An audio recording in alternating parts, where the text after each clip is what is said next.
Hi, my name is तरावाप and welcome to nuclear classes. आज हम पढ़ने वाले हैं capacitance of parallel plate capacitor with dielectric slab. इससे पहले वाले दो लेक्चर्स में हम पढ़ चुके हैं capacitance of parallel plate capacitor और डाइइलेक्ट्रिक्स मटेरियल्स के बारे में, और वो पोलराइज भी कैसे होते हैं उन सब के बारे में स्टडी कर चुके हैं। अब हम पढ़ने वाले हैं एक पैरेलल प्लेट कैपेसिटर तो है, बट उस पैरेलल प्लेट कैपेसिटर की दोनों प्लेट्स के बीच में अगर एक हम डाइइलेक्ट्रिक स्लैब रखते हैं तो उसकी कैपेसिटी पे क्या फ़र्क पड़ेगा। ओके, तो देखिए शुरू करते हैं। हमने ये कंसीडर कर लिया कि एक ये पैरेलल प्लेट कैपेसिटर है जिसकी दोनों प्लेट क्या है, एक पॉजिटिवली चार्ज है और दूसरी नेगेटिवली चार्ज होगी, ये वाली। ओके, इस तरह से। और इन दोनों प्लेट के बीच में एक डाई इलेक्ट्रिक स्लैब रखा हुआ है। ये है डाई इलेक्ट्रिक स्लैब जिसका थिकनेस है T और डिस्टेंस बिटवीन प्लेट्स ये होगा D। दोनों प्लेट के बीच की डिस्टेंस है। तो यहाँ पे हम क्या लिखने वाले हैं, consider a parallel plate capacitor with dielectric slab, with dielectric slab of thickness T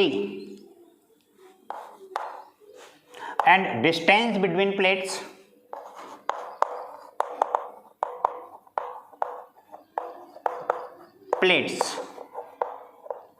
D। ये हो जाएगा। अब देखिए, हमने बोला था अगर किसी डाइइलेक्ट्रिक मटेरियल को किसी इलेक्ट्रिक फील्ड में रखते हैं तो वो पोलराइज हो जाता है, जिसको आप डाइइलेक्ट्रिक पोलराइजेशन बोलते हो। अब पोलराइज होके क्या करता है ये डाइइलेक्ट्रिक मटेरियल, जब ये पोलराइज होता है तो ये इस पे जो पॉजिटिव चार्ज होता है वो इलेक्ट्रिक फील्ड की डायरेक्शन में पुल होता है। अब इस तरफ पॉजिटिव चार्ज पुल होगा, क्योंकि अगर हम यहाँ पे इलेक्ट्रिक फील्ड की डायरेक्शन देखें तो ये positive charge to negative charge इस डायरेक्शन में होगी, इस तरह से, ऐसे। ओके, ये जो डाइइलेक्ट्रिक स्लैब के बाहर और प्लेट के बीच में स्पेस है, हम इसको फ्री स्पेस मान लेते हैं ये, और यहाँ पे इलेक्ट्रिक फील्ड E0 मान लेते हैं।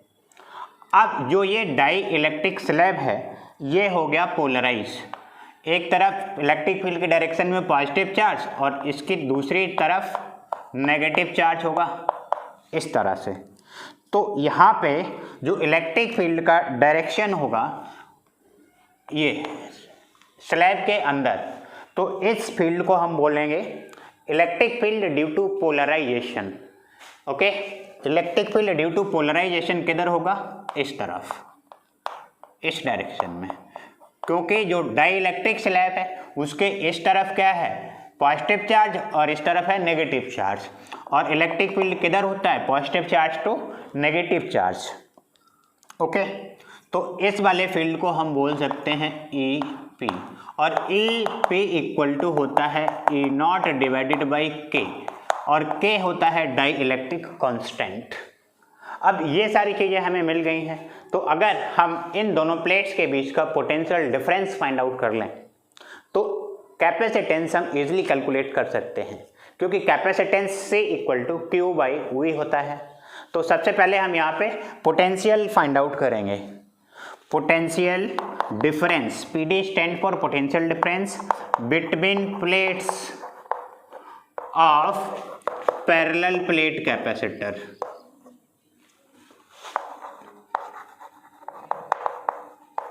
ओके, तो ये क्या हो जाएगा हमारा, B इक्वल टू AD होता है पोटेंशियल। पहले आप ये वाला फॉर्मूला पढ़ चुके हैं, लेकिन सबसे पहले हमें क्या करना है, ये जो डाइइलेक्ट्रिक स्लैब है इसका पोटेंशियल प्लस ये इन दोनों प्लेट्स के बीच में ये वाला जो फ्री स्पेस है इसका पोटेंशियल, तो फ्री स्पेस में इलेक्ट्रिक फील्ड क्या है E नॉट, और इनके बीच की डिस्टेंस क्या बचेगी, दोनों प्लेट के बीच की डिस्टेंस है D, उसमें से इस डाई इलेक्ट्रिक स्लैब की थिकनेस माइनस करेंगे तो D माइनस T, ये पोटेंशियल हो गया इस वाले फ्री स्पेस का। ओके, एक बार फिर समझ लीजिए, पूरा दोनों प्लेट के बीच का पोटेंशियल क्या होगा, इस स्लैब का पोटेंशियल प्लस स्लैब के दोनों तरफ जो स्पेस है इसका पोटेंशियल। ओके, तो हम पोटेंशियल क्या लिखते हैं, B equal to E D, तो इस वाले फ्री स्पेस का पोटेंशियल क्या लिखेंगे, फ्री स्पेस में इलेक्ट्रिक फील्ड है E नॉट और पूरे दोनों प्लेट के बीच की डिस्टेंस है D, जिसमें से इसकी ये थिकनेस T माइनस कर दो, तो ये बचा हुआ स्पेस है इसकी डिस्टेंस निकल आएगी, तो B equal to E naught D minus T हो जाएगा, प्लस इस वाली स्लैब की पोटेंशियल क्या है EP, स्लैब के अंदर इलेक्ट्रिक फील्ड क्या है EP इंटू थिकनेस T, ये हो जाएगा। आप देखिए, आप यहाँ पे आपने यहाँ पे पढ़ रखा है EP equal to E naught K E naught by K, अब EP की जगह हम लिखेंगे E नॉट बाई के, तो पोटेंशियल क्या होगा हमारा B equal to E naught D minus T plus E naught by K into T। Okay, दोनों जगह से कॉमन क्या है हमारे पास, E नॉट कॉमन है, तो ये क्या बचेगा E naught D minus T plus T by के, इस तरह लिख सकते हैं, because electric field between plates sigma by epsilon not होता है और सिग्मा सरफेस चार्ज डेंसिटी होता है जो Q बाई ए लिखते हैं हम जिसको, तो इलेक्ट्रिक फील्ड क्या हो जाएगा E not Q by A epsilon not.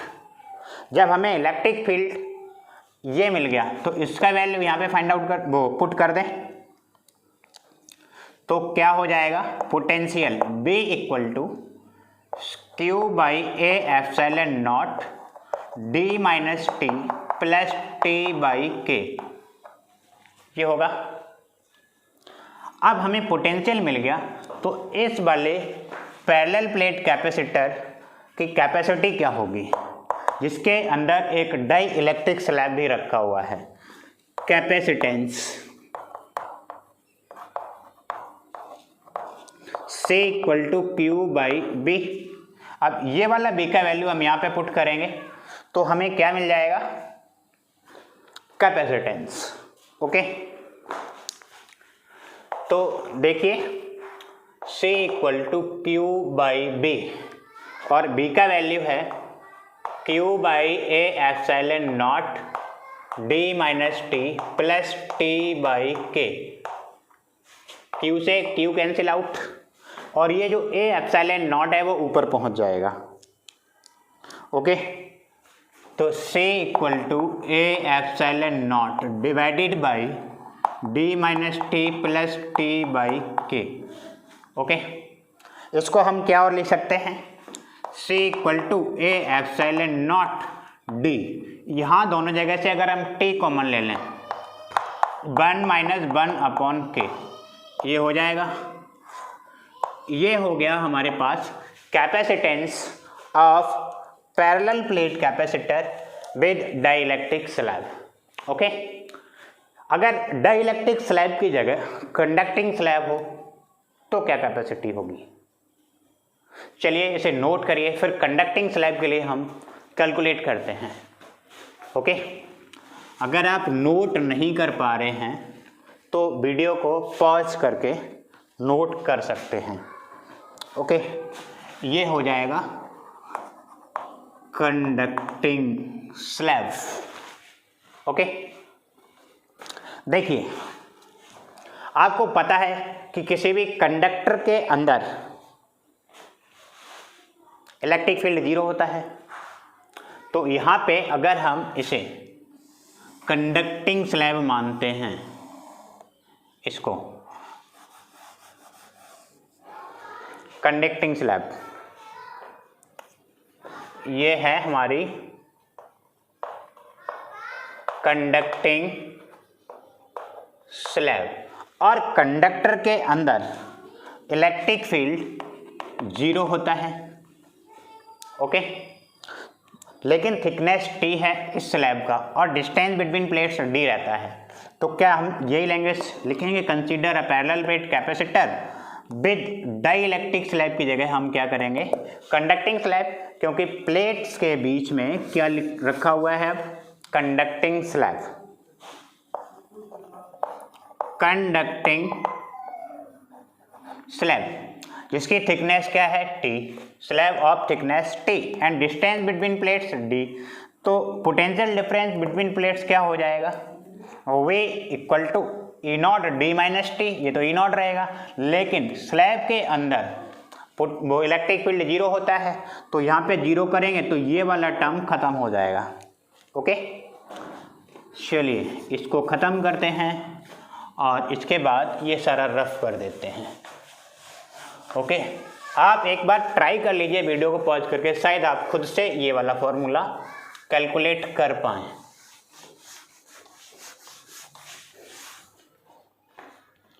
देखिए आपको पता है कि electric field between plates E not क्या हो जाएगा, सिग्मा अपॉन एप्सिलॉन नॉट, और सिग्मा इक्वल टू क्या होता है, Q बाई A। तो इलेक्ट्रिक फील्ड क्या हो जाएगा, Q by A epsilon not. जब इलेक्ट्रिक फील्ड ये हो गया E नॉट, तो पोटेंशियल यहाँ पे कितना होगा, E नॉट का वैल्यू यहाँ पुट करेंगे, therefore potential B equal to Q by A epsilon naught into D minus T, हो गया। जब पोटेंशियल इतना हो गया तो इस पैरेलल प्लेट कैपेसिटर की कैपेसिटी क्या होगी, जिसमें एक कंडक्टिंग स्लैब रखा हुआ है, therefore capacitance C equal to Q by B। तो अब यहाँ पे हम B का वैल्यू ये वाला पुट करेंगे, तो C equal to Q by B, Q by A epsilon naught into D minus T, Q से Q कैंसिल आउट और ये A एप्सिलॉन नॉट ऊपर चला जाएगा, C equal to A epsilon naught divided by D minus T। ये हो गया capacitance of parallel plate capacitor with conducting slab, okay. इसे आप अच्छे से नोट करिए, इसके बाद हम एक दो क्वेश्चन सॉल्व करते हैं, ओके। चलिए अगर आप नोट नहीं कर पा रहे हो तो वीडियो को पॉज करके नोट कर लीजिए,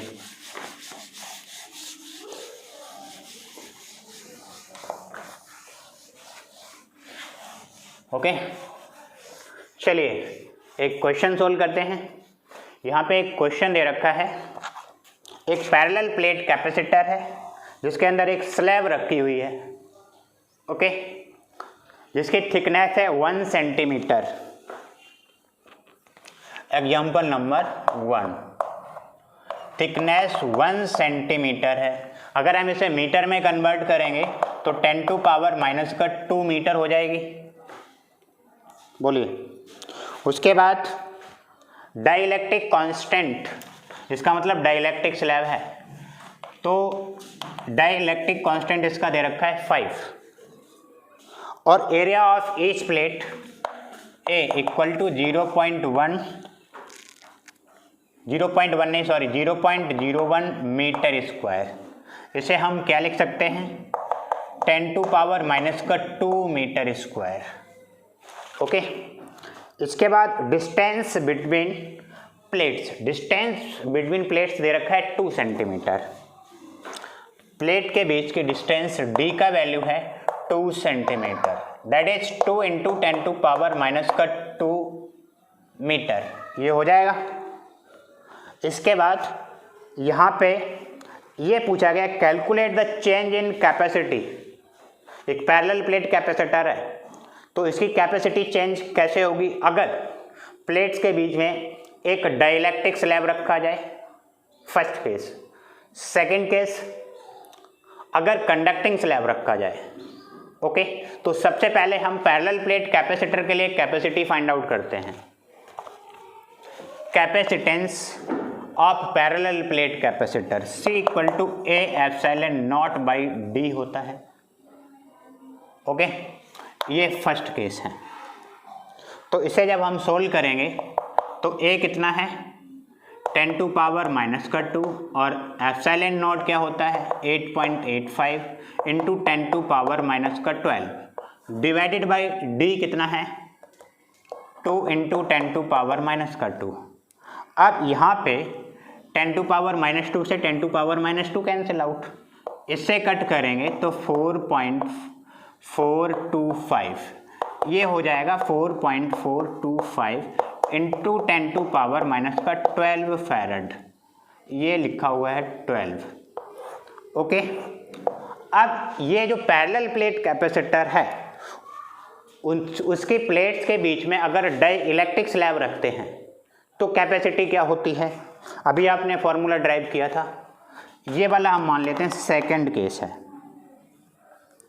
तो C equal to A epsilon naught D minus T 1 minus 1 upon K, यही वाला ड्राइव किया था। अब यहाँ पे ये सारे वैल्यू जब पुट करेंगे, A का वैल्यू कितना है 10 टू पावर माइनस का 2, एप्सिलॉन नॉट कितना है 8.85 इंटू 10 टू पावर माइनस का 12 डिवाइडेड बाय D कितना है 10 to 2 into 10 to power minus का 2 माइनस का T 10 टू पावर माइनस। ये क्वेश्चन आप एक बार ट्राई करिए वीडियो को स्टॉप करके, फिर हम डिस्कस करते हैं इसको। चलिए, यहाँ पे 10 to power minus 2 into 8.85 into 10 to power minus 12 divided by क्या हो जाएगा 10 टू पावर माइनस का 2 कॉमन ले लें हम यहाँ से, यहाँ क्या बचेगा 2 माइनस का 1, ये कितना हो जाएगा 5 बन जा 5 माइनस का ये 1 मतलब 4/5 ये हो जाएगा। इससे ये कैंसिल आउट, जब इसे आप आगे तक सोल्व करके जाएंगे तो यहाँ पे बचेगा 7 पॉइंट कितना 375 इंटू 10 टू पावर माइनस का 12 फैरड। ओके, अब अगर हम इस पैरेलल प्लेट कैपेसिटर के बीच में एक कंडक्टिंग स्लैब रखते हैं तो कैपेसिटी क्या निकल के आती है C equal to A epsilon naught divided by D minus T, ये होती है ना जब कोई एक कंडक्टिंग स्लैब पैरेलल प्लेट के बीच में रखी हो। तो देखिए ये A का वैल्यू कितना है 10 टू पावर माइनस का 2 इंटू एप्सिलॉन नॉट क्या है 8.85 इंटू 10 टू पावर माइनस का 12 divided by D minus T, D कितना है 2 इंटू 10 टू पावर माइनस का 2 माइनस 10 टू पावर माइनस का 2, ये हो जाएगा। यहाँ पे जब इसे सोल्व करते हैं हम तो सिर्फ बचता है 10 टू पावर माइनस का 2 into 8.85 into 10 to power minus का 12 divided by 10 to power minus का 2, इससे ये कैंसिल आउट। तो ये वाला क्या बचा 8.85 इंटू 10 टू पावर माइनस का 12 फैरड, ये बच गया। अब देखिए जब सिंपली एक पैरेलल प्लेट कैपेसिटर था तो कैपेसिटी 4 पॉइंट ये निकली, और जब डाइलेक्ट्रिक स्लैब रख दिया तो 7 पॉइंट ये निकली, मतलब कुछ इंक्रीज हुई, पावर तो सेम है 10 to power minus 12 10 to power minus 12, ये वाली वैल्यू इंक्रीज हो रही है। इसका मतलब क्या है जब स्लैब कंडक्टिंग रखा डाइलेक्ट्रिक स्लैब रखा तो कैपेसिटी ये कुछ इंक्रीज हो रही है, और इससे ज़्यादा क्या है ये जब कंडक्टिंग स्लैब रखा तो कैपेसिटी और इंक्रीज हो गई। इसका मतलब क्या है जब हम स्लैब रखते हैं पैरेलल प्लेट कैपेसिटर के बीच में तो कैपेसिटेंस इंक्रीज होती है। ओके, तो यहाँ पे हम क्या लिखने वाले हैं इंक्रीज इन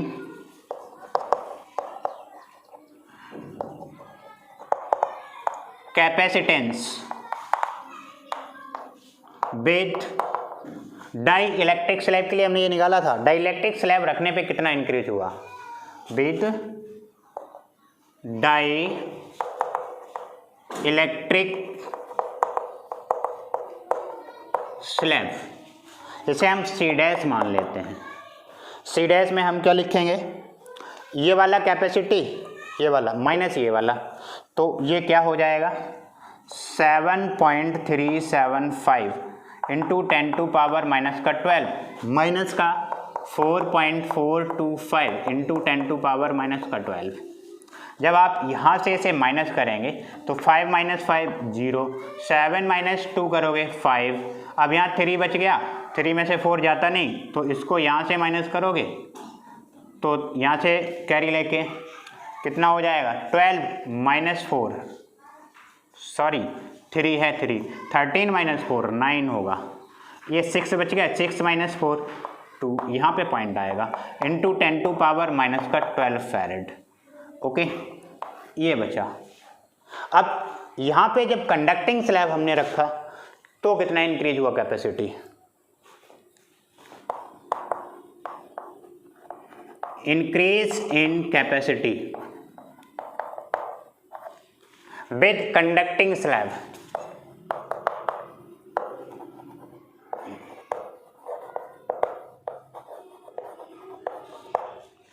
तो इसे हम मान लेते हैं C double dash. Conducting slab में क्या निकला 8.85, अगर यहाँ 0 लिखते हैं कोई दिक्कत नहीं, इंटू 10 टू पावर माइनस का 12 माइनस ये कितना था 4.425 इंटू 10 टू पावर माइनस का 12। जब आप इसे माइनस करेंगे तो यहाँ पे इक्वल आएगा 4.425 इंटू 10 टू पावर माइनस का 12 फैरेड, ये हो जाएगा। ये कैपेसिटी इंक्रीज हुआ जब हमने पैरेलल प्लेट कैपेसिटर के बीच में एक कंडक्टिंग स्लैब रख दिया तो। ओके, इसे आप अच्छे से नोट करिए, इसके बाद अगला एग्जांपल सोल्व करते हैं हम। चलिए, अगला एग्जांपल है एक हमारा, एक कोई डाई इलेक्ट्रिक स्लैब है किसी पैरेलल प्लेट कैपेसिटर के बीच में रखी हुई है ना, उसके थिकनेस अगर हम 3/4D कर दें, मतलब डिस्टेंस बिटवीन प्लेट्स के बीच में जो प्लेट रखी है वो दोनों प्लेट के बीच की डिस्टेंस के 3/4 टाइम्स हो जाए। ओके, देखो पैरेलल प्लेट कैपेसिटर है with dielectric slab, C equal to क्या होता है A epsilon naught divided by D minus T 1 minus 1 upon K। Okay, अगर यहाँ पे थिकनेस T 3/4D हो जाए तो आपको capacitance C dash find out करनी है। ओके, चलिए देखते हैं C डैश क्या हो जाएगा, A epsilon naught divided by D minus 3/4D 1 minus 1 upon K, ये हो जाएगा। अब यहाँ से हम क्या कॉमन ले सकते हैं D, तो C dash equal to A epsilon naught divided by D, यहाँ पे क्या बचेगा 1 माइनस 3/4 का अंदर multiply minus minus plus 3/4K, ये हो गया। C dash equal to A epsilon not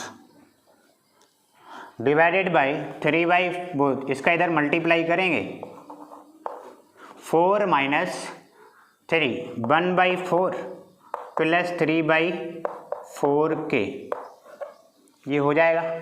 यहाँ से 1/4 कॉमन ले लें हम, देखिए इधर C dash equal to A epsilon naught divided by 1/4 common लेंगे ये, तो अंदर क्या बचेगा 1 प्लस 3/K इसका अगर हम मल्टीप्लाई करें, मतलब आगे कैलकुलेशन करें, तो ए epsilon naught divided by D upon 4 ये हो जाएगा k प्लस 3/k। तो ये 4 के ऊपर चला जाएगा, C dash equal to A epsilon naught by D, और ये हो जाएगा 4k/k प्लस 3। ये हो जाएगी capacitance of parallel plate capacitor अगर उसके बीच में कोई स्लैब रखा हुआ है डाइलेक्ट्रिक और जिसकी थिकनेस है 3/4D।